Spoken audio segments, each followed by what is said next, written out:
We talk about growth like it's something that you can finish.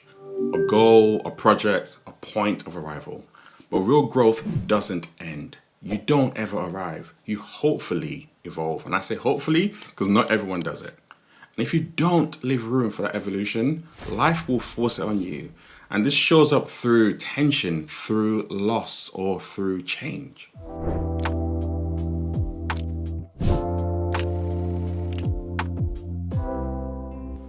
On today's podcast, I want to talk about the courage to evolve and why it's important to leave room for who you are becoming, because we don't do it. We talk about courage a lot, but we don't talk about the space that is required.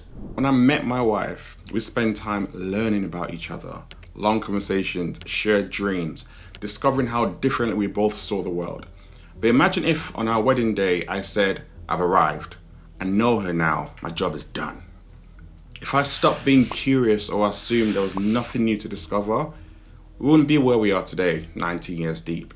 Because she's not the same woman I married, and I'm definitely not the same man. We're both grown as partners, as parents, as people, as friends. I'm constantly being introduced to new versions of who she's becoming, and she's doing the same with me. That's what love looks like. Unlearning what you think you know, unlocking new understandings, and then unleashing deeper conversations or deeper connections. And that's also what growth looks like as well. See, most people fear letting go of who they think they're supposed to be. Because that version of you, the achiever, the fixer, the dependable one, it worked. It got you here. But then here's the thing. That version of you that got you here will fight to stay alive, even when it's the very thing that is holding you back. See, growth requires courage, not just to chase what's ahead, but to release what's behind. That's unlearning. To say, that's who I was. It served me then, but I'm becoming something new. What got you here won't get you there. That's one of my favorite phrases ever. But your brain will fight that evolution. It will whisper that the old ways worked fine, that you're losing control, that change means abandoning what made you successful. But you're not abandoning it. You're evolving. You're evolving into what's coming next. You're not erasing your story. You're expanding your horizon. That's why I call my company Mindset Shift rather than change. Because when you talk about changes, people think there's a big bang, the old is gone completely. Where a shift is building on what's there. It's honoring the past. And this is what you are doing. This is what I am talking about. One of the best examples of this came from Howard Schultz. Love him or hate him, he's the founder of Starbucks. When he first built the company, it was all about connection, a place between home and work where people felt seen. But years later, after stepping away, Schultz watched as the company lost the sense of store that it had. Stores became mechanical, coffee became a product, not an experience. So when he returned as CEO in 2008, he decided not to repeat the past, but to reimagine what the future could be. He closed every store in America for a day to retrain baristas, reset the culture, and remind people why they started. It wasn't nostalgia, it was evolution. He didn't abandon what made Starbucks successful, he evolved it for what came next. It cost them, I think it was a couple of multi-millions actually, for him shutting stores for that day. But that's what needs to happen when you are evolving. That's the space that you need to create. That's the invitation growth gives us. It's the willingness to pause, to reflect and rebuild. Not because the old version failed, but because it can't carry the weight of the next season. And so many of us are trying to go into a new season with the old body, with the old systems, with the old mindset. That's not what is needed. And therefore you need to unlearn, you need to shed that, you need to let it go.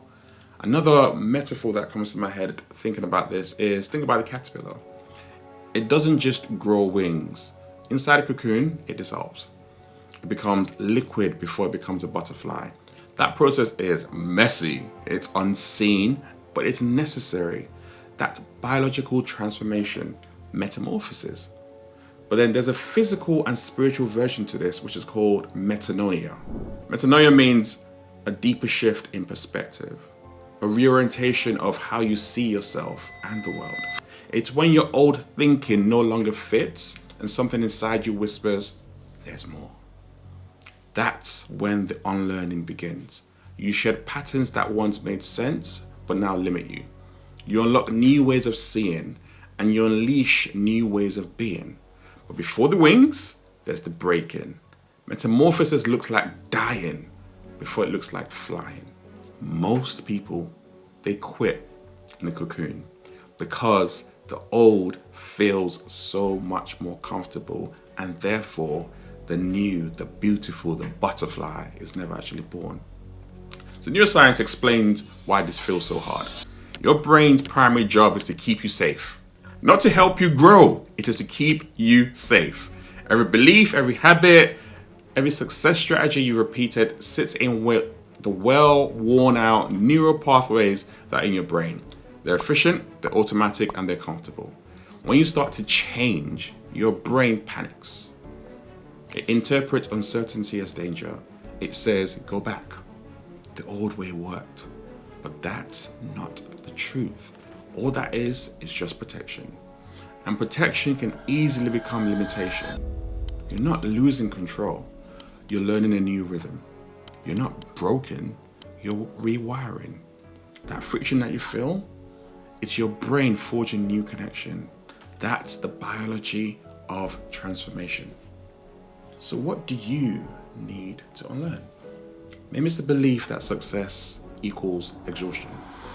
Maybe it's the idea that slowing down means falling behind. Maybe it's the habit of defining yourself by what you produce instead of who you are. Growth isn't becoming something new. It's remembering who you were before the world told you who you need to be. You can't evolve while clinging to the image that kept you safe in the past season. That moment you stop trying to prove who you are and start allowing yourself to become, everything begins to shift. I've talked about this from my own journey and how I experienced that at the age of 15 and how it transformed my life. You can't evolve while still trying to protect the image that kept you safe in the past season. That line matters because that's where most people get stuck. Protecting the identity that once gave them belonging, even when it no longer gives them life. It's like marriage. You never stop learning your partner. The moment you think you figure them out, Lord knows, you start to drift apart. The same applies to yourself. Keep meeting you again and again. Stay curious about your own evolution, because growth, it isn't a single event. It's a conversation that never ends. And sometimes life will push you into that cocoon. A pause, a breakdown, a session or a season, shall I say, that feels uncertain. It might even be burnout. It's tempting to rush through it, to prove you're okay, to move on. But that cocoon is sacred. That's where the unlearning happens. That's where you unlock what's next. That's where you unleash the version of you who's ready for the next chapter. You enter as one version of yourself, and if you let the process do its work, you emerge not brand new, but more whole, more aligned, more reborn, for want of a better word. So ask yourself, where are you holding on to a version of you that no longer fits? Where are you afraid to dissolve so you can finally fly? What got you here won't get you there. And that's not a warning, it's an invitation. Leave room for you. Leaving room for you to grow isn't a luxury. It's how you honor who you're becoming.